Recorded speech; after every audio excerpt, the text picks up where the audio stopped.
Bonjour guys, bienvenue sur ma chaîne. Mon nom c'est Nasha, Nanash sur les réseaux, Nash pour les intimes. Ok, donc dans la vidéo d'aujourd'hui, je vais vous parler de jeux éducatifs. Des jeux éducatifs pour aider au développement de vos enfants.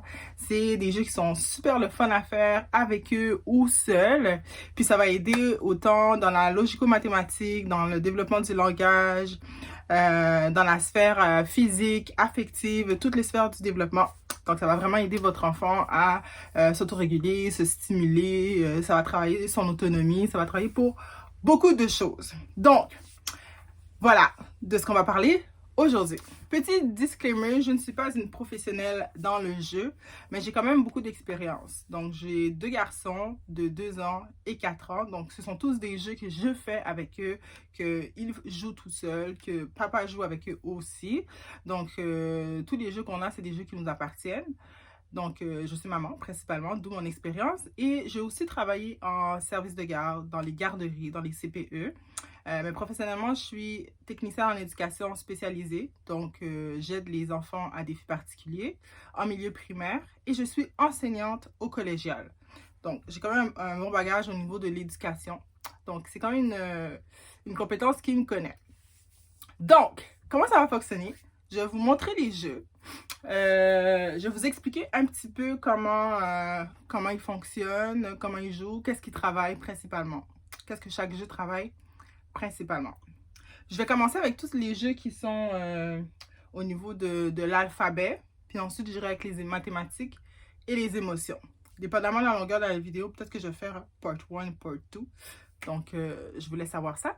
J'ai bien hâte de vous faire découvrir ces jeux-là. Restez connectés. Donc, premier jeu, c'est un jeu qui s'appelle l'alphabet. OK? Donc, c'est super simple.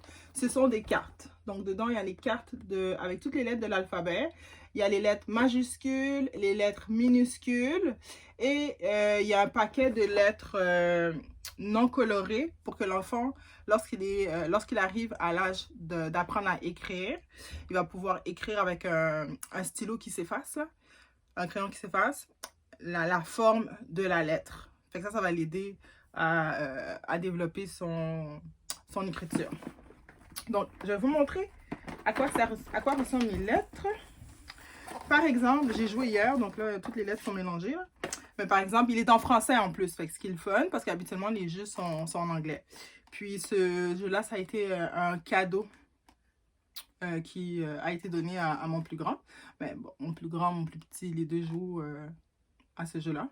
Donc, par exemple, il y a la lettre V, voilier. Donc, en arrière, il va avoir l'image aussi. Donc, on a juste la lettre et le mot. Ensuite, il y a la lettre et l'image. Donc, c'est bien parce que l'enfant, il va d'abord reconnaître l'image, puis ensuite, il va lire le mot. Ce qui est bien avec ce type de jeu-là, c'est que c'est intemporel. Puis, ça grandit avec l'enfant. Donc, par exemple, avec mon plus petit, ben, je vais jouer de ce côté-là principalement. Je vais lui dire, trouve-moi le voilier ou peut-être bateau. Parce qu'il ne va pas nécessairement savoir que ça, c'est un voilier, mais il va savoir que c'est un bateau. Puis là, je dis, ben, bateau, ça commence par B, mais ça, c'est un voilier, ça commence par V, ça fait V. Puis avec mon plus grand, ben, je vais lui dire, trouve-moi le mot qui commence par V. T'sais? Fait que, voilà. Puis ça, c'est la lettre, je sais pas si c'est la minuscule. Ça, c'est la lettre minuscule. Donc, il y a une autre carte V avec un autre mot, une autre image pour la lettre majuscule. Puis les lettres, je vous disais, avec incolore.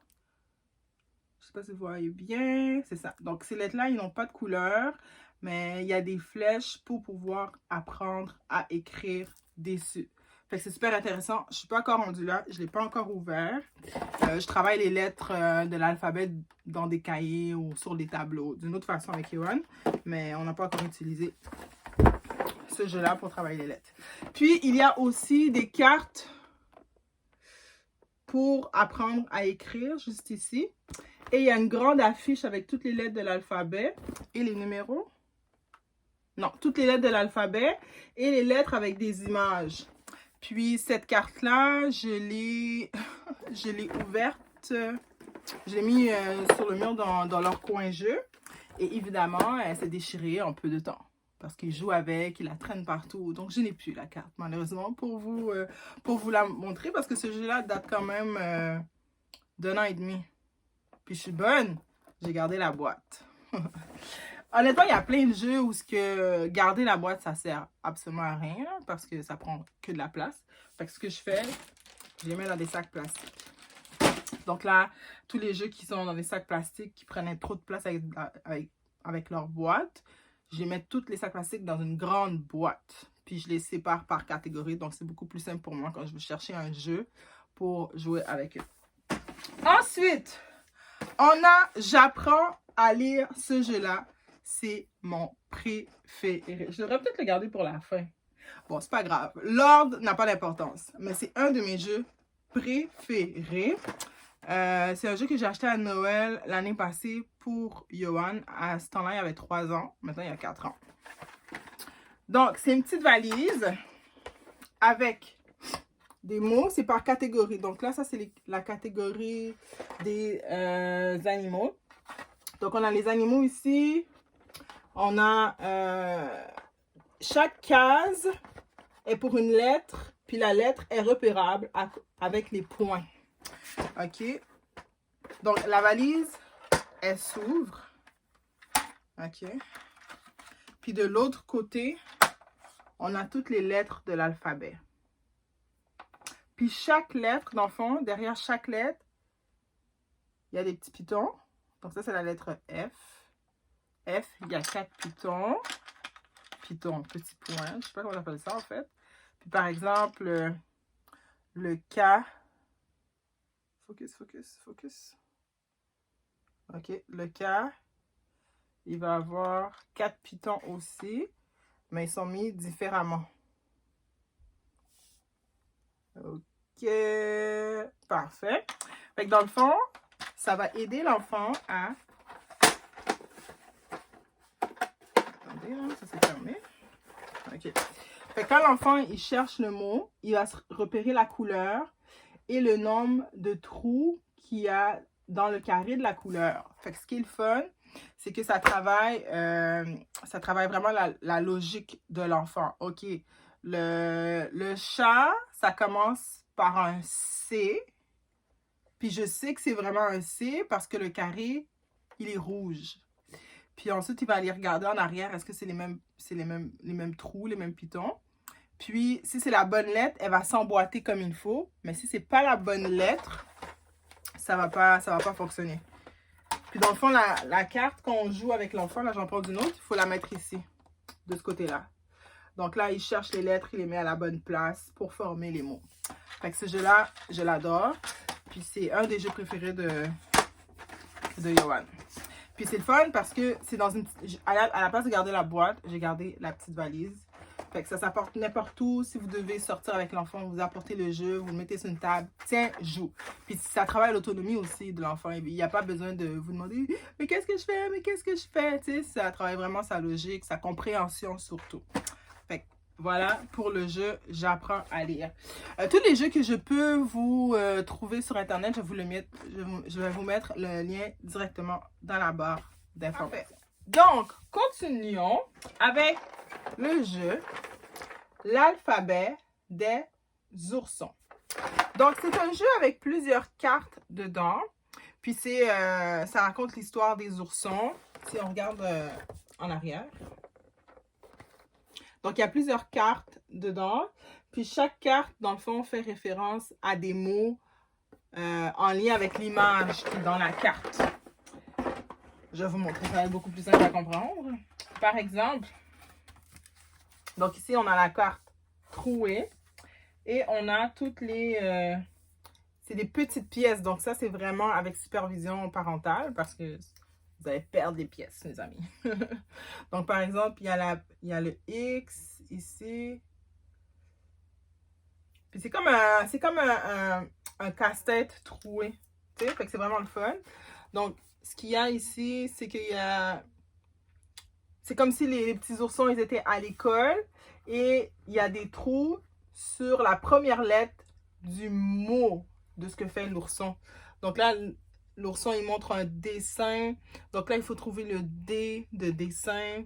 Ici, il y a un zèbre, il y a le mot zèbre et il faut trouver le Z pour zèbre. Donc, quand je joue avec ça, ce que je fais, c'est que j'étale toutes les lettres par terre.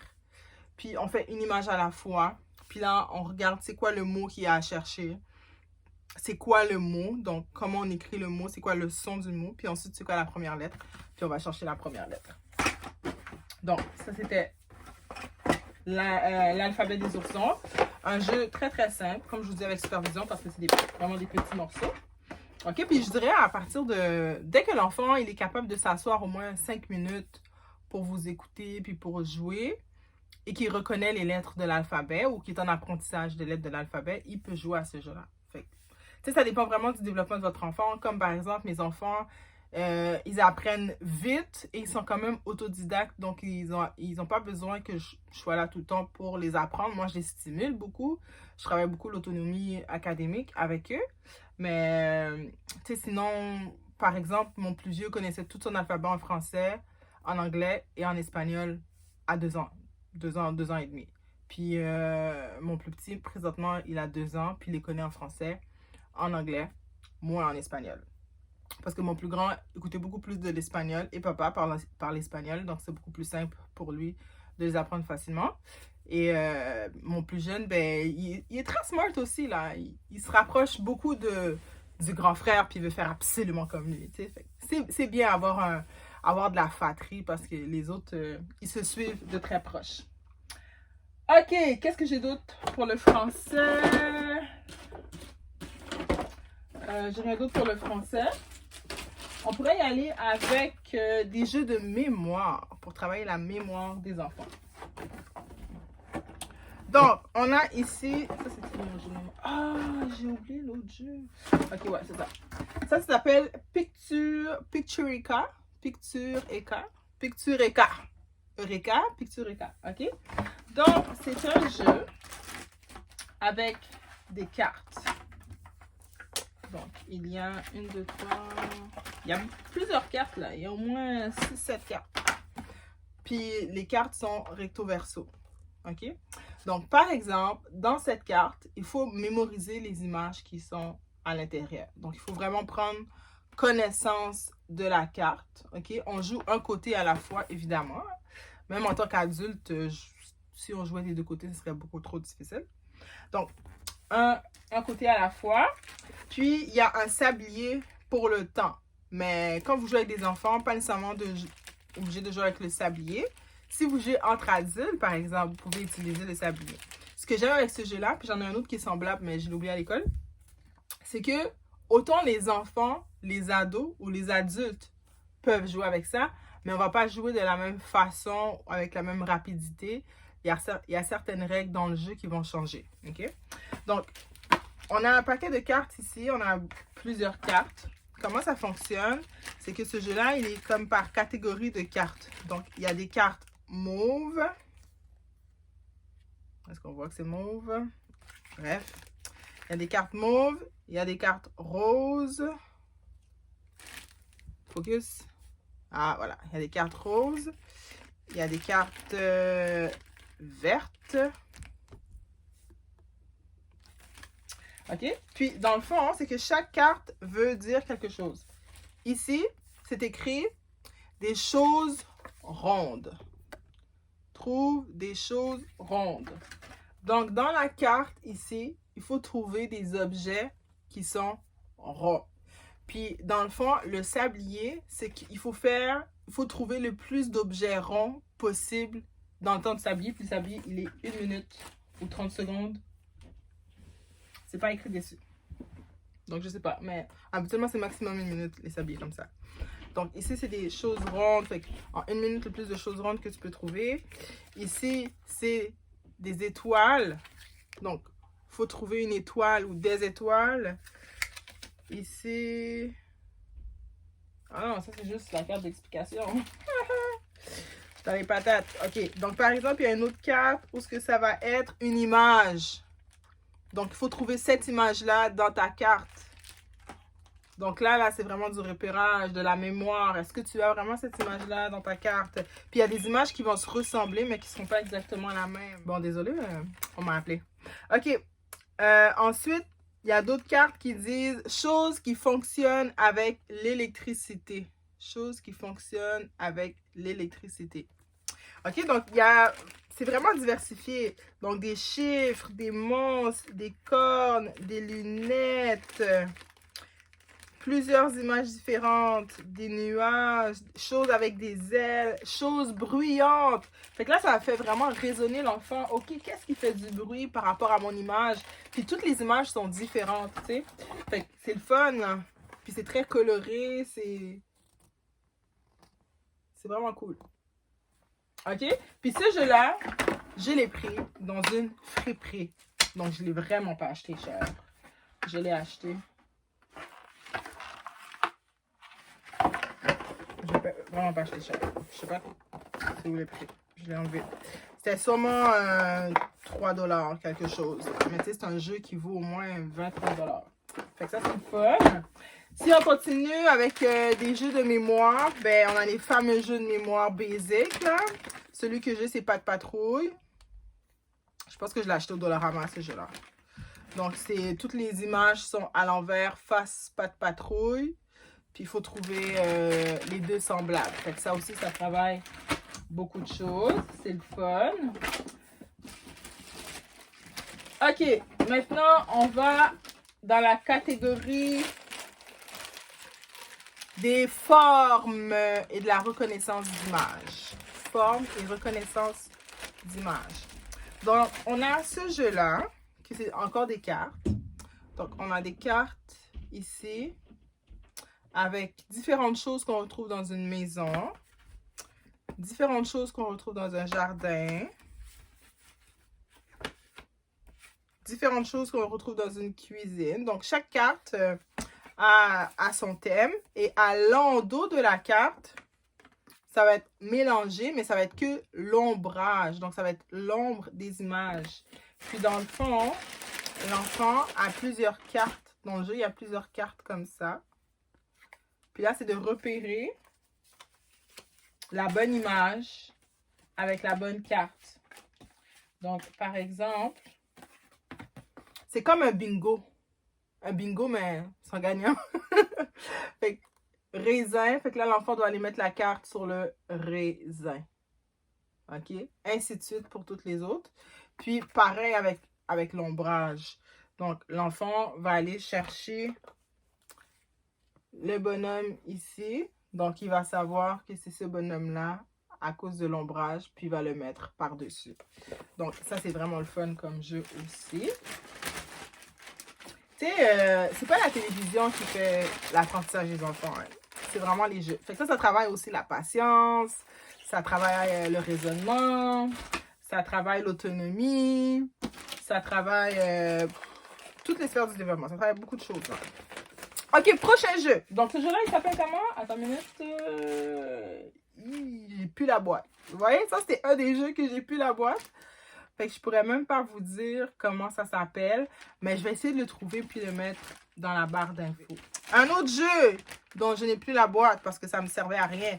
C'est au niveau des formes. Donc ici, ça c'est vraiment pour les plus jeunes qui apprennent les formes puis de manière ludique. Donc on a une voiture ici avec des formes. Donc on a carré, demi-lune, fleur, triangle, cœur. Puis dans le fond, on a un paquet de formes qui vient avec. Puis, dans le fond, c'est d'aller prendre la bonne forme et le placer à la bonne place. Comme ça. Ah, tu vois, c'est même pas le bon. Celui-là, il est trop petit. Fait que j'en ai un plus grand pour aller ici. OK? Donc, toutes les petites formes sont là. Donc, les jeux avec des petites pièces comme ça, c'est important que ce soit sur supervision. Et on les range tout de suite après avoir joué. Sinon, vous allez perdre tellement de pièces, là. Ça va être incroyable. Donc, ça, c'est un jeu que je garde dans le sac Ziploc. Il y en a plusieurs. Je vous ai montré la voiture. Il y a l'avion. Il y a le bateau. C'est tout. Il y a 3 grandes formes. Oh non, il y a un bonhomme de neige aussi. Il y a un bonhomme de neige d'un côté, puis un clown de l'autre côté. OK? Fait que la voilà. Ah, l'autre côté, c'est un gâteau. Puis l'autre côté, c'est un poisson. OK? Fait que ça, c'est le fun. Tous les jeux, je vais vous dire, c'est le fun parce qu'ils sont tous fun, pour de vrai. Ils travaillent à peu près à la même chose de manière différente. Parce que des fois, les enfants sont juste tannés de jouer à un jeu avec vous ou de jouer à un jeu tout court. Fait qu'on a besoin de stimuler l'enfant d'une autre façon pour qu'il acquiert les mêmes apprentissages, mais de façon différente. OK? Donc, voilà. En parlant de forme, OK, ce jeu-là, là, c'est sûr que vous avez tous joué à ça au moins une fois dans votre vie quand vous étiez enfant. OK? Je ne sais pas c'est quoi le nom que ça avait back then. Mais là, celui que j'ai, c'est Time Shock. Ah! Ça! Je vais pas le sortir de la boîte, là. Mais c'est... est-ce qu'on voit bien? On voit-tu bien? Non? OK. Ouais, OK. Donc, vous avez un timer ici, puis vous avez les formes ici. Il y a un petit tiroir pour mettre toutes les formes. Donc là, vous devez avoir mis toutes les formes avant que le timer explose pour pouvoir gagner. Puis, c'est le fun. Donc ça, autant pour les enfants que pour les adultes. Quand je joue avec les enfants, je mets le timer, mais je ne le pars pas. Comme ça, ils ont le temps de mettre les formes, de faire vraiment essai-erreur pour trouver les formes qui vont à la bonne place, etc. Ça travaille vraiment la motricité fine, genre vraiment prendre avec les doigts les petits objets. Puis quand ils ont fini ou presque fini de mettre toutes les formes à la bonne place, là, je vais partir le timer. Puis là, on entend l'horloge qui fait tic tic tic tic tic tic tic tic tic tic tic tic tic tic tic tic tic. Puis là, ça explose. Ils adorent ça. Ils adorent ça. Merci d'avoir écouté la vidéo. Donc, c'était la partie 1 des jeux éducatifs de 6 ans. J'aurai une partie 2 à venir la semaine prochaine. Donc, la vidéo était beaucoup trop longue pour la mettre dans un seul clip. J'avais beaucoup trop de jeux. Donc, restez à l'affût pour la vidéo partie 2. Et si vous avez des jeux que vous voulez que je teste, mettez-les en commentaire. Ça va me faire plaisir de les tester pour vous. À la prochaine!